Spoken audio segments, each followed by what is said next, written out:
Hey, what's going on, guys? Welcome back. Thank you for joining me for today's iteration of the My Favorite LJN tournament.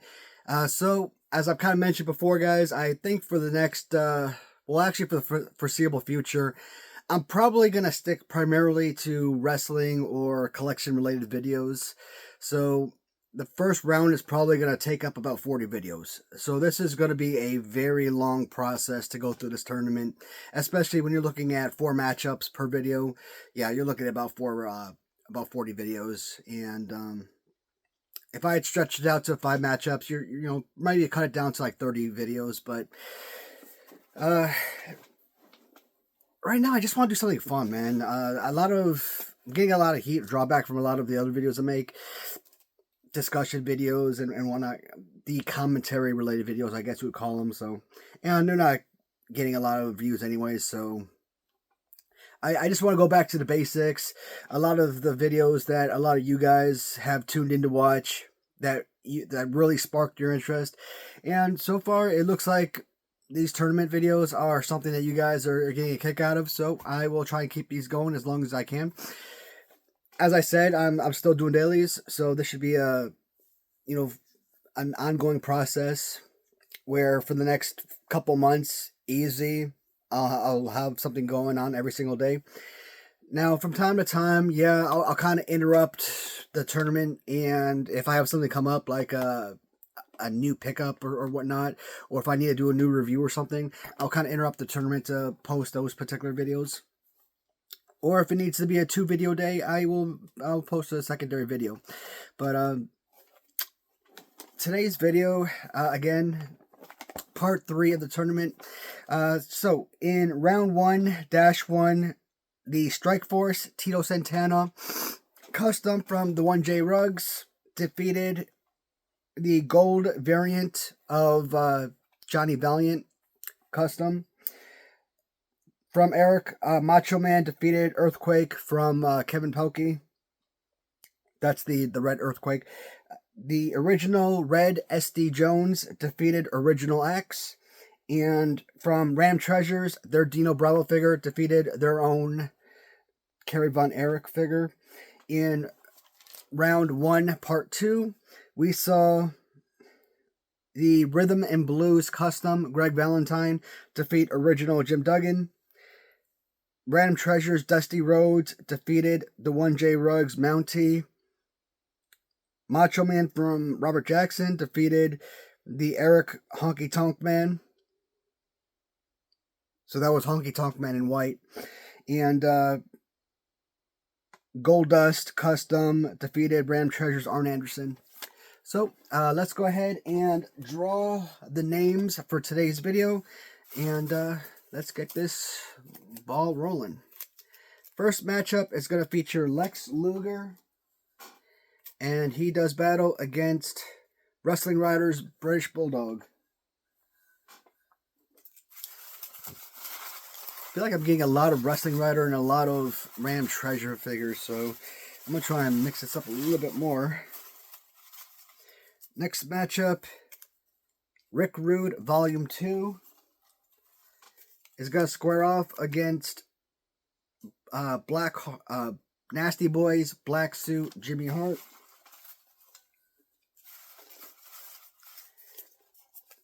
Third match is going to feature Black Animal as he does battle against Butch Reed. And that's going to be the SD Jones custom. And last battle is going to feature Ted DiBiase as he does battle against... Isn't that a little quinky dink? So original Ted DiBiase squares off against Wrestling Rider Ted DiBiase, which is going to be the white suit $1 Million Man. So interesting. All right. So I will go ahead and pull those names or pull those figures, and I will be back in a split second. All right. Alrighty, figures have been pulled.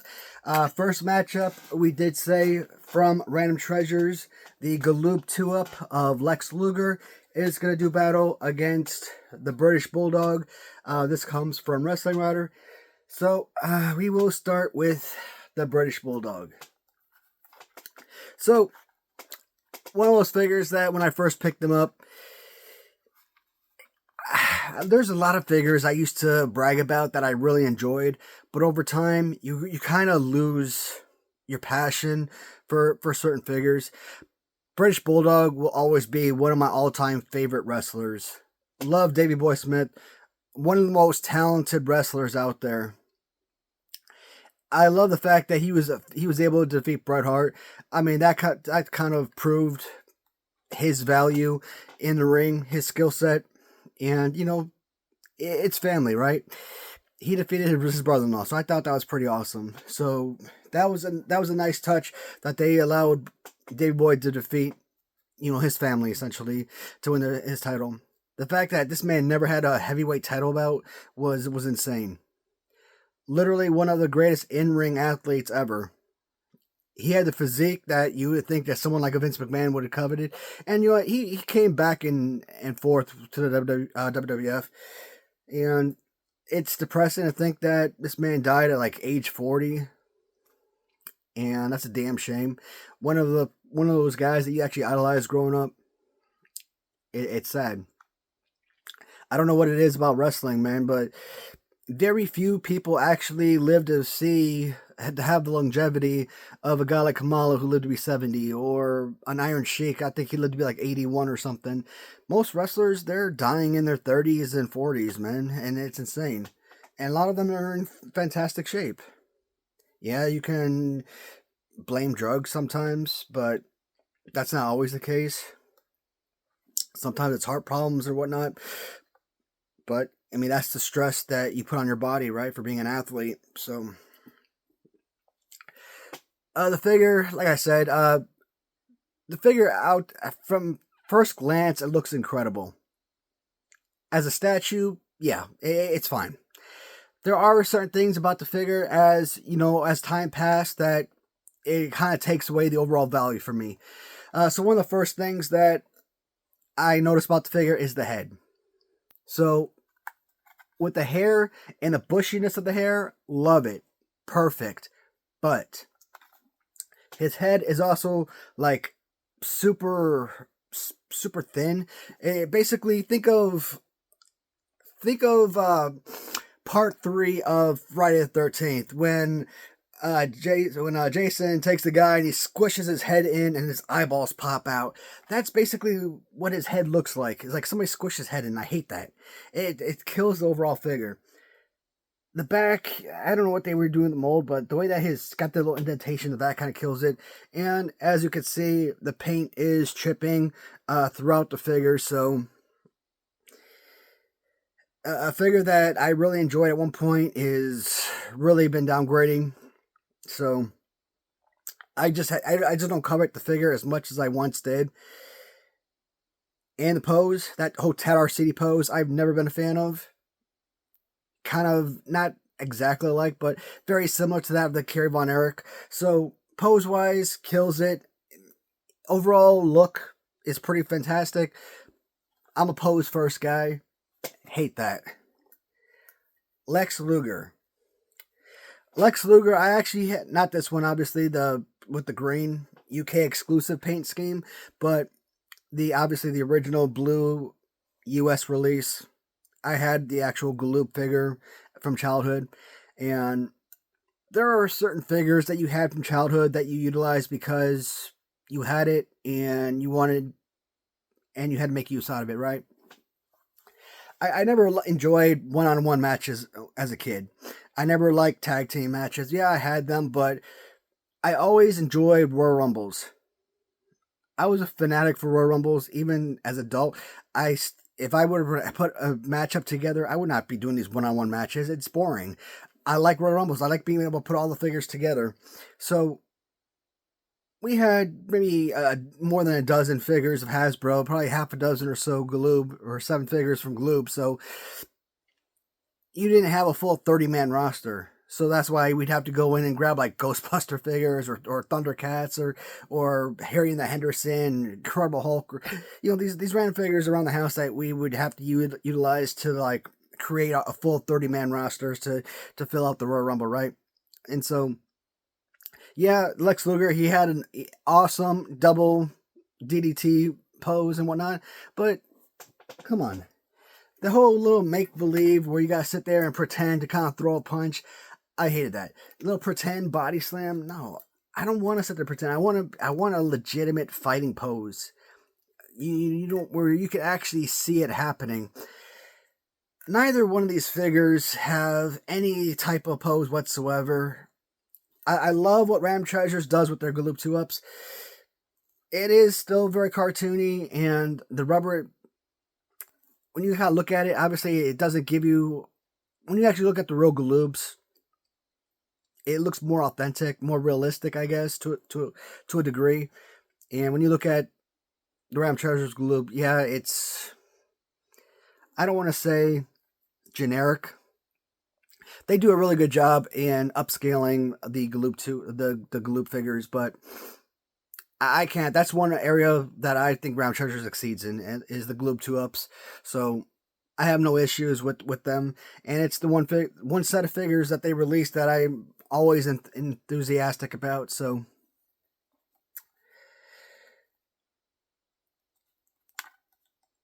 see, none of them are really good. Never really know about Total Package Lex Luger. Obviously, Narcissus Lex Luger, and later on All-American Lex Luger, the superhero that body slammed Yokozuna on Independence Day 1993. I remember that because I actually watched it. I think it was on the USA Network or whatnot. Actually having this figure, it means a lot growing up, but I have to choose British Bulldog. Character means a whole lot more. Design, well, even though there's a lot of flaws in the paint, chipping, and whatnot, the figure overall is still, I think, of much more quality in comparison. So, British Bulldog will defeat Lex Luger moving into round 2. Next matchup is another Random Treasures figure, as it is the Rick Rude Volume 2, as it squares off against Jimmy Hart. This one I got from Hulk $0125 on Mercari, and I got a couple of Jimmy Harts from him, both Nasty Boy figures, one in black, one in orange. So we will start with Rick Rude. Once upon a time when Ram Treasures were releasing, their figures, within seconds of me being on their site, I'd go in and buy their figures up. No questions even asked. And it got to a point, I think the Ultimate Warrior Volume 2 was released.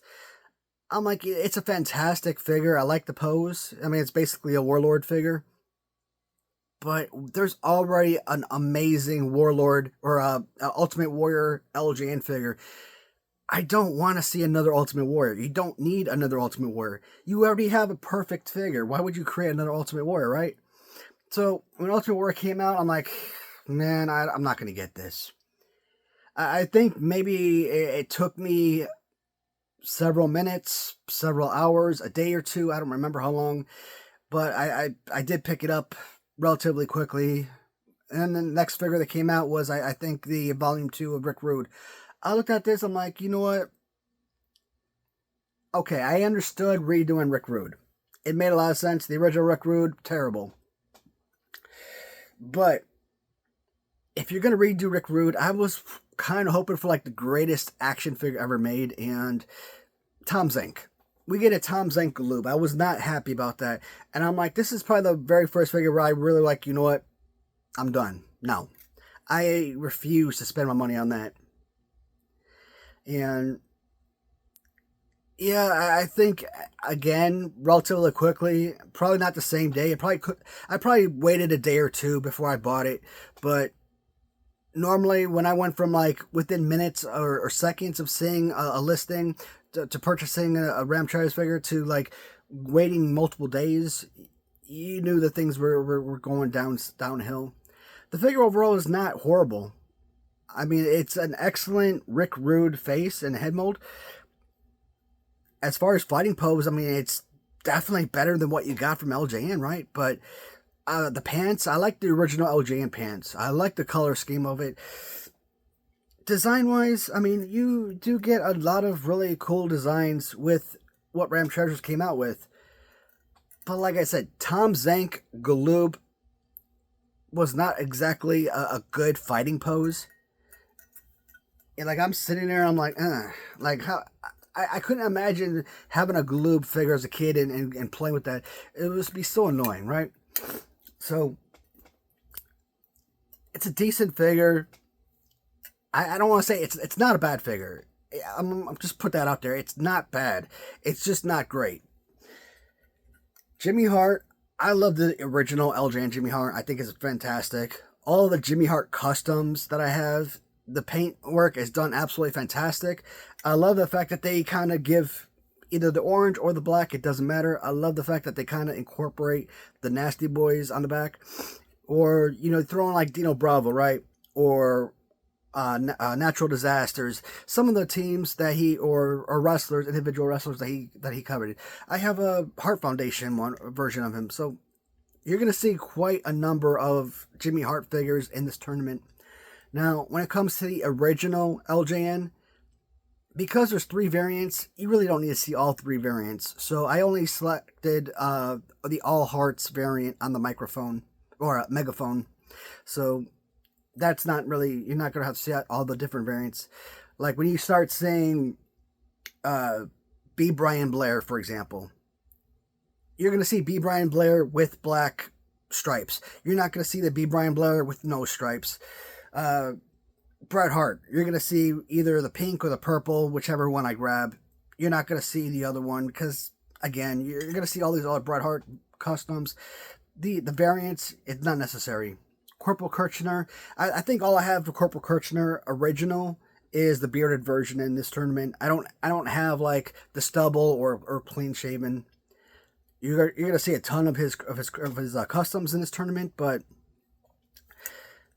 so there are the variants. I just chose like the main focal point of it. So I love the Jimmy Hart. Great look aesthetically. I mean, even kind of redoing the megaphone as well. I don't know. Actually, they may have gone overboard with that. Megaphone could have probably stayed the same, and the red megaphone could have potentially offset the color of the suit, or it could be a nice comparison, matching it up with the suit. I've always liked it. I think I would have actually liked if maybe the hearts were found somewhere on the megaphone. I think that would have been a nice addition. At the end of the day, I think Jimmy Hart's one of the better LJN figures out there. But come on. This is one of those situations where I think, yeah, an actual wrestling figure has got to be better than the manager. And a solid piece, no doubt. But this, to me, is a no-brainer second round figure. So, Rick Rude, obviously, we'll move on to round 2. For the third straight matchup, we are going to see another Random Treasures figure. And that's going to be Animal Black, as I call him, which is just simply Road Warriors Animal with chest protectors. So, there are 3 variants in this tournament that's going to feature Legion of Doom. There's one custom of Legion of Doom that I bought from a Ram seller. From Ram Treasures, there's the Legion of Doom red without chest plates, and there's also the Road Warriors variant, early AWA days, early WCW, etc., where they're in black with the spikes. So, and he's gonna square off against this one is Butch Reed. So, Butch Reed, again, not exactly the best variant of Butch Reed. And, what was that? Was it Natural Butch Reed? Because I know Dustin Rhodes was referred to as the Natural. I think Butch Reed was also referred to as the Natural as well. So, you're kind of comparing these figures, right? Right off the bat, I've said it in, what was it, the first video or second video? I think the first video. If you're looking at just simply SD Jones, come on, SD Jones is going to run rampant in this tournament. Perfect figure. But I can't really compare these two as SD Jones versus Road War Animal. I have to look at it as Butch Reed, right? Obviously, some customs are done better than others. A very simple custom. This one, again, was another one of those Hulk $0125 purchases. I mean, I bought so many customs from his site, and, you know, it's just another custom to put on the shelf. And it didn't cost a fortune. It's not like I paid $80 or anything for this. I mean, what, 15 bucks, if that? Maybe 20? Probably even less than that, even. I don't remember what I paid, but it wasn't expensive. And it's just a very simple repaint. And some of the details of the Butch Reed figure I thought was great. Again, you just simply take a SD Jones and a simple upgrade here there. You paint the hair blonde, bam, you got Butch Reed. Now we are going to see the authentic Butch Reed, the Butch Reed that you got from Galoob, because Ram Treasures did do a Galoob 2-up of Butch Reed. That Butch Reed is going to be part of this tournament. Fantastic as far as SD Jones. As far as custom, very simple. I'm not an artist. I can't paint. I can't design or color or draw or do woodworking or sheet metal or anything like that. So I can't really complain or really, yeah, I can't complain about somebody else's artistry, right? So at the end of the day, it is what it is, and they did a better job than I could have ever in a million years dreamed of doing. And when we look at Animal, I've always said, outside of maybe the original AWA Repcos, which I think maybe I'd probably give credit to Hawk, probably for having better face paint, even though it's a little bit simpler. Because Animal always has more detail in his face paint, whether you're looking at something from like Epic Toys or was it Epic Toys when I got those little Remco figures or Remco style figures, Bell to Bell figures from Ringside Collectibles, the Legion of Doom figures from Hasbro, Ram Treasures figures, right? So anytime you get Legion of Doom, aka Road Warrior figures, Animal is always going to have the most pristine and detailed facial paint, and it's absolutely immaculate. I love that. The one thing that was missing from the original Legion of Doom that was released by Ram Treasures were the freaking chest plates.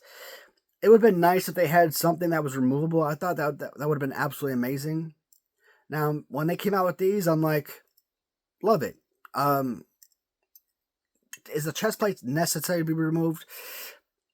I'm kind of torn. Theoretically, I say no. Leave the chest plates as part of the figure. Mold it onto the body. I'd rather have it as a non-removable figure, a non-removable piece. When you look at like Hasbro, and you look at Papa Shango, and you look at Undertaker, and you look at like Bart Gunn, right? You look at these figures that come with built-on hat accessories. Mr. Fuji from LJN, right? Built-on hat accessory, right? I like that. So I had no problems whatsoever with this. But if you were able to find something where the accessory was removable, I'm cool with that too. Obviously, Hawk has a much better fighting pose, and you still kind of stick with like the Ted Arcidi fighting pose with the arms down. I hate that. Kind of like Arn Anderson. Arms way too low. Not really a good playable figure. And that's what kills this figure. This has a shot of being the best figure in this tournament. Is it going to win the tournament? I don't know. There are probably 5 or 8 figures off the top of my head right now that I feel like have a legitimate shot of winning this tournament, and this isn't in the top 10, probably top 10, top 15. But design-wise, especially with the spikes and the face paint, heck yeah, this is a gorgeous piece, near perfection. It's just that the fighting pose is terrible. Put this in an SD Jones fighting pose or a Hulk Hogan Series 1 fighting pose, and you might have the best figure ever made. And yes, I understand you can't do that because of the chest plates. You know, there's only so many poses you can use because this gets in the way, but still. The Butch Reed obviously has the fighting pose that I covet, and fighting pose will always take front and center no matter what. But not in this case. Animal, to me, is a clear line winner. He will move on to round 3.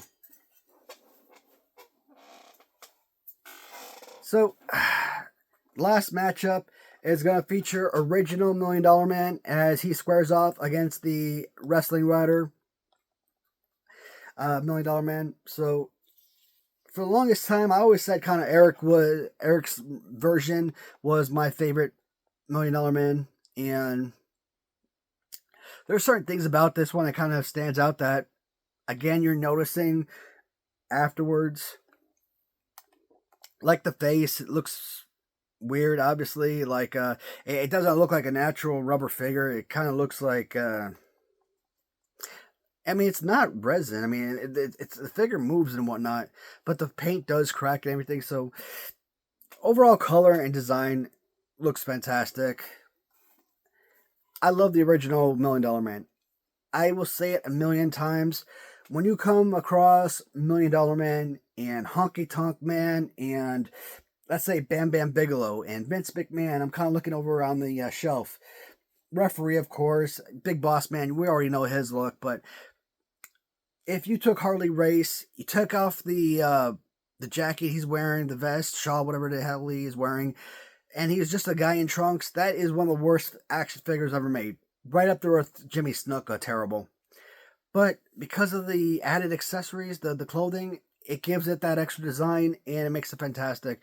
If he was just a in-ring gear, trunks only with boots, I don't know. Do I have one up here?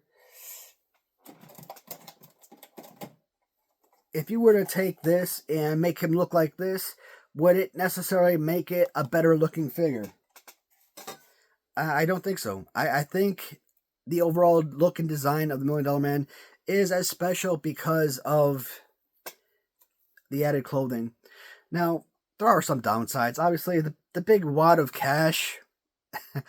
I mean, that right there is overkill. And I don't know why LJN, when they came out with Series 5, the blue rubber that they use for Honky Tonk Man and the gray rubber that they use for Slick, the black rubber on Bam Bam and the $1 Million Man, etc. Because every single one of these figures get this stupid paint bleed. Now, I said, like, these main figures, I have a lot of these duplicates, so I'm not pulling any of these main figures off of my main, or these figures off of my main display. Original figures off my main display. I'm pulling them from my secondary collection, but you still get the idea. I have a few, or several $1 Million Man action figures in this tournament, and I don't know if this is necessarily going to be my favorite, but it could be. The white and gold really pops. So, in this case, there's no doubt about it. The white $1 Million Man is going to defeat the original. To me, it was a no-brainer. $1 Million Man, I think, is easily probably... No, I think $1 Million Man has to be like my all-time favorite bad guy. And yeah, later on, in the 90s, he obviously had to start tag teaming with IRS because, injuries, back problems, whatnot.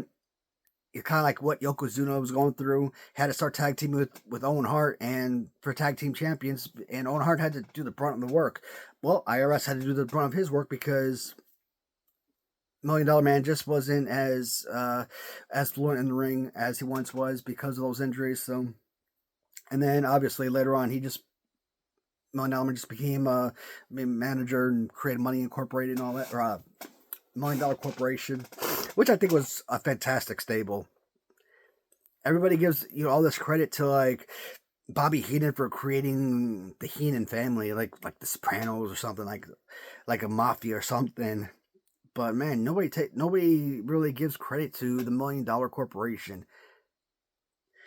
Everybody thinks of them like these B grade or B movies characters or something. But man, they had some giants, man.